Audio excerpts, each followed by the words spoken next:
Može. Kako je stanje u našoj gradu, kao uostalom u čitavoj državi, nikada gore, smatramo važnim objedinjavanje svih onih političkih snaga kojima je iskreno stalo do poboljšanja kvaliteta društvenog života u našem gradu. Iz tog razloga čast mi je da pozdravim naše prijatelje Bogdana Sunajka, predstavnika Narodnog pokreta Dinara Drava Dunav i naših koalicionih partnera, kao i predstavnika Ruske stranke Vladana Jovanovića. Hvala. Evo, prije nego što oni se predstave, ja bih samo rekla da je Narodni pokret Dinara Drina Dunav postao strateški partner Srpskog pokreta Dveri u Severnoj Srbiji i njihovo pridruživanje Patriotskom bloku u Somboru predstavlja veliko ohrabrenje za sve nas. Ovom prilikom ja samo želim da ih bratski pozdravim i da im damo reč da se predstave, da predstave svoj program za Sombor. Takođe, u odličnim odnosima smo prethodnih godinu dana bili sa Ruskom strankom i sa gospodinom Slobodanom Nikolićem, koji je dao dozvolu da na lokalnom nivou idemo zajedno na izbore, udruženi u Patriotskom bloku.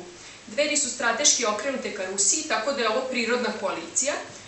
U kancelariji broj 6 u Gradskoj kući i dalje do kraja ove nedelje skupljamo potpise, pa pozivamo sve naše pristalice da nas podrže da skupimo dovoljno potpisa za jednu jaku izbornu listu.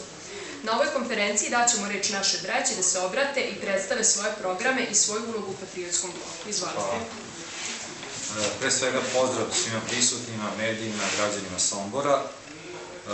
Hvala našim novim koalicijnim partnerima, pre svega na veoma toploj dobrodošlici.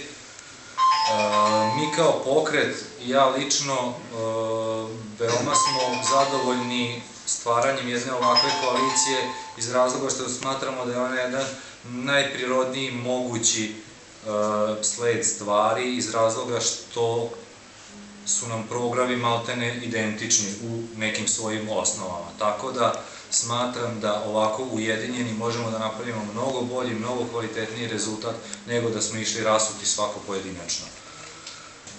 Naš pokret je relativno mlada organizacija, obznanio je svoje postojanje na Sretenje 2012.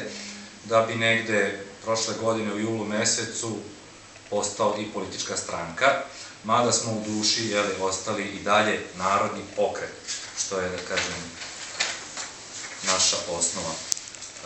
Što se nekih naših političkih rezultata tiče, oni su najznačajniji u Novom Sadu, odakle smo i potekli.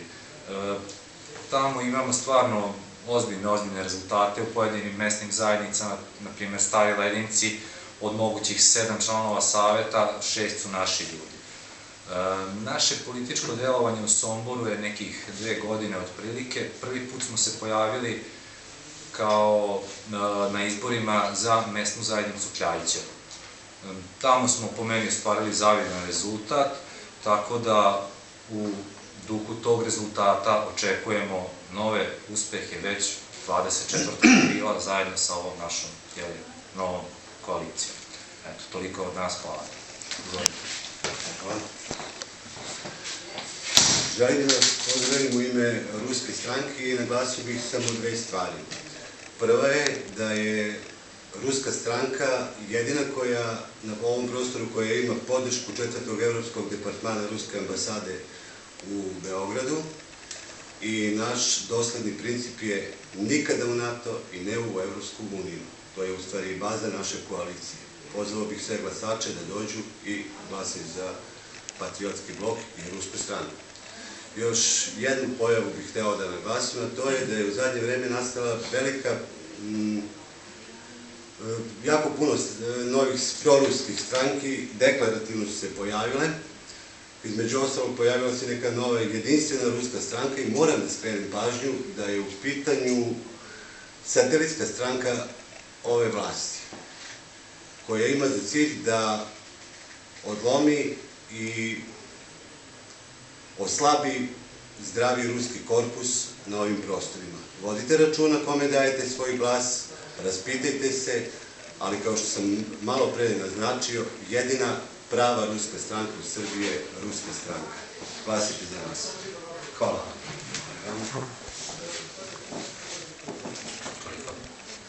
Ovaj sa srećom.